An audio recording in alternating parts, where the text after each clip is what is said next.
Welcome to Part 1 lesson related to interventions for the clients with urinary problems.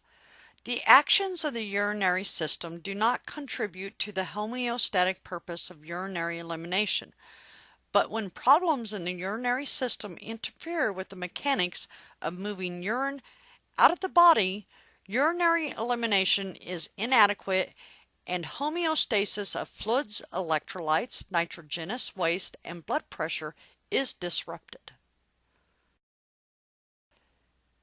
After this lesson, you will be able to discuss risk of having an indwelling urinary catheter. Instruct female clients risk at reduction for UTIs. Discuss urinary incontinence based on pathophysiology. And be able to communicate with clients in a language that is comfortable for the patient.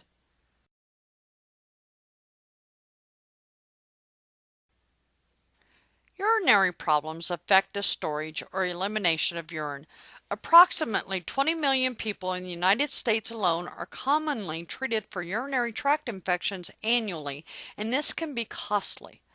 Although life-threatening complications are rare with urinary problems, patients may have significant functional, physical, and/or psychosocial changes that reduce the quality of life.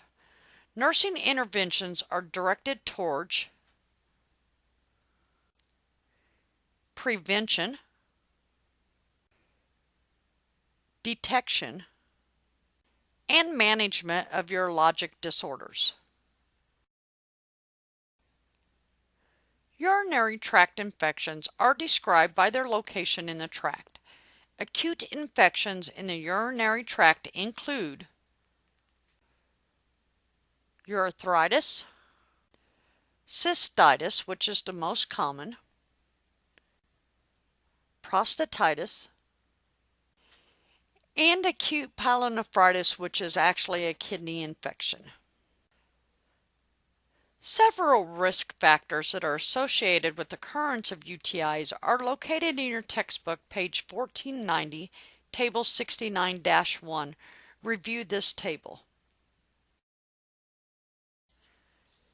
The first acute infection we're going to discuss is cystitis. This is an inflammation of the bladder. It can be caused by bacteria, viruses, fungi, or parasites. Non-infectious cystitis is usually due to an irritation of chemicals or radiation. Interstitial cystitis is an inflammation process of unknown cause. The most common organisms that cause cystitis are from the GI tract, also known as E. coli.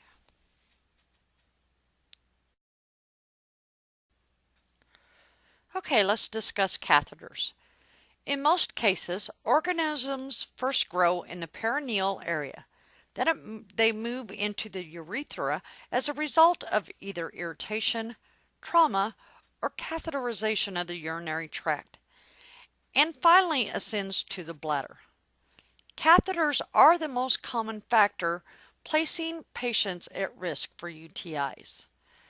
They often cause entry of organisms into the bladder. About 50% of patients with catheters will have an infection within at least 1 week, or once during the duration of the catheter. The most serious complication of UTI is urosepsis, which may result in organ failure, shock, and/or death. UTIs are the most common cause of sepsis in hospitalized patients.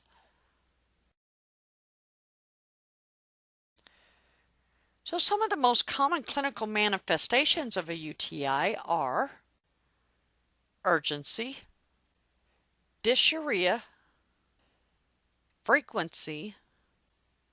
The urine may be cloudy, possibly have an odor, and/or can be blood tinged. And you want to make note that older females are at special risk for UTIs due to decreased estrogen levels. One treatment for this group would be estrogen cream. A few other common clinical manifestations not listed on this slide can be low back pain, nocturia, incontinence, hematuria, pyuria, bacteria, retention, suprapubic tenderness or fullness, feeling of incomplete bladder emptying, and then there are rare clinical manifestations that can result in fever, chills, nausea or vomiting, or malaise. A few things to consider is the aging population may have vague symptoms or those that suffer from dementia that are unable to communicate symptoms. Some of these clinical manifestations in this population would include an increase in confusion, falls, an increase in incontinence, loss of appetite, daily routine changes, or even behavioral changes.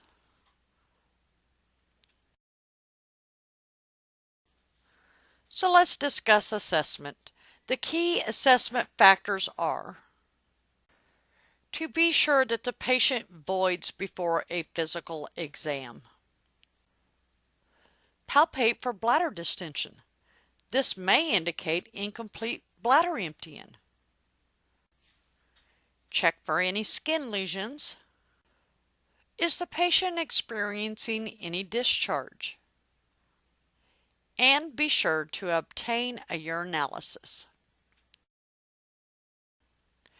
During the urinalysis, obtained from a clean catch midstream void or from straight catheterization, you will only need about 10 mL of urine for a urinalysis. A urine culture requires less urine. Positive infectious agents indicate on the urinalysis. There are leukocyte esterase, nitrate, and then of course white blood cells. If these are positive, it is indicative of an infection. Now, during a urine culture, it is obtained the same way urinalysis is, and then there is further testing of the urine. It takes 48 hours for results. If there are multiple types of organisms in a low colony counts, this indicates a contaminated specimen. Sensitivity testing follows to indicate appropriate antibiotic coverage. There are cultural standards that indicate when sensitivity needs to be done. However, in complicated cases, sensitivity may be needed anyway. Okay, so some other diagnostic assessments could be a cystoscopy, which may be done if the patient has a recurrent UTI.